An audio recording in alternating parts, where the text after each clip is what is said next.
안녕하세요. 마음의 해석가 마인드 오프너입니다. 오늘은 우리 일상에 빈번히 등장하는 그러나 무시하기 쉬운 스트레스에 대해 이야기하려고 합니다. 우리가 매일 언급하고 시달리는 스트레스는 무엇일까요? 간단히 말해 스트레스는 우리의 신체나 정신에 부담을 주는 상황이나 요소입니다. 이것은 시간이 지남에 따라 누적되어 심각한 문제를 야기할 수 있습니다. 그렇다면 스트레스는 우리의 삶에 어떤 영향을 미칠까요? 스트레스는 우리의 신체에 영향을 미칩니다. 스트레스가 심한 사람들 중 60%가 불규칙한 심박수를 겪는다고 합니다.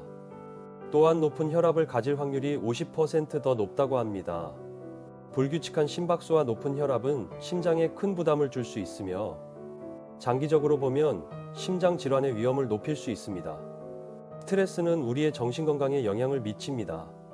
스트레스로 인해 우울증을 겪는 사람들이 매년 증가하고 있으며 최근 5년간 그 비율이 약 20%에 이른다고 합니다. 우울증은 심각한 정신질환이며 스트레스로 인한 우울증을 호소하는 환자가 점점 늘고 있다는 연구 보고가 있습니다. 스트레스는 우리의 감정에 영향을 미칩니다. 스트레스를 받는 사람들 중 30%가 감정 조절 능력이 감소하는 것으로 나타났습니다. 이러한 빈번한 감정 변화는 일상생활과 인간관계에 부정적인 영향을 미치고 스스로가 감정에 매몰되는 결과를 초래하기도 합니다. 스트레스는 우리의 직무에도 영향을 미칩니다. 스트레스로 인해 직장에서의 생산성이 떨어진 사람들이 40%에 달한다고 합니다.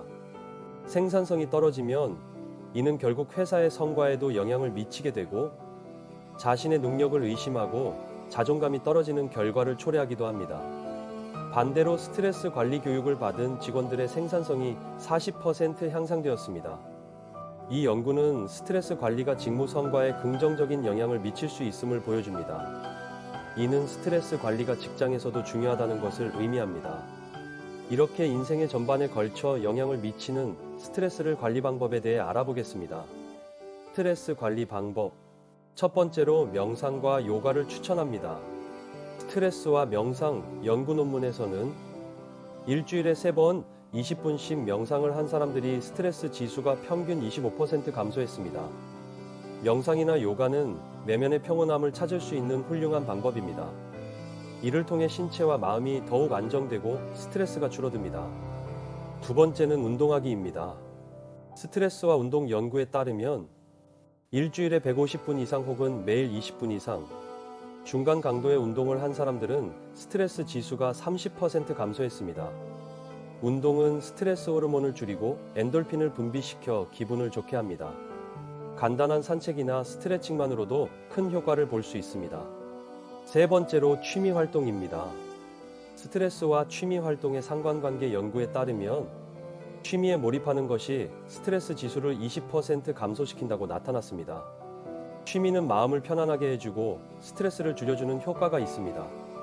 자신이 좋아하는 활동을 찾아서 몰입하는 경험을 추천합니다. 네 번째로 친밀감을 느끼는 관계입니다. 스트레스와 사회적 지원 연구에서는 가족과 친구와의 친밀한 교류가 스트레스 지수를 25% 감소시킨다고 보고하고 있습니다. 사람들과 어울리는 것은 스트레스를 해소하는 데 큰 도움이 됩니다. 가까운 사람들과 소통하여 마음의 부담을 줄이세요.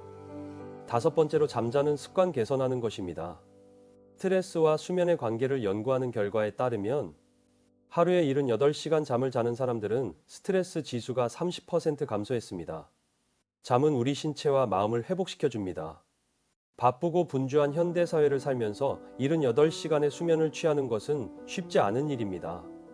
그럼에도 불구하고 짧은 낮잠이나 적절한 수면 환경을 만드는 일을 통해 수면의 질을 높여 스트레스를 효과적으로 관리하시길 추천드립니다.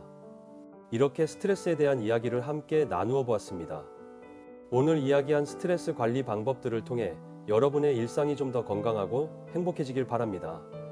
다음 시간에도 마음과 감정에 대한 이야기로 다시 찾아오겠습니다. 구독과 좋아요, 알림 설정도 부탁드립니다. 끝까지 시청해 주셔서 감사합니다.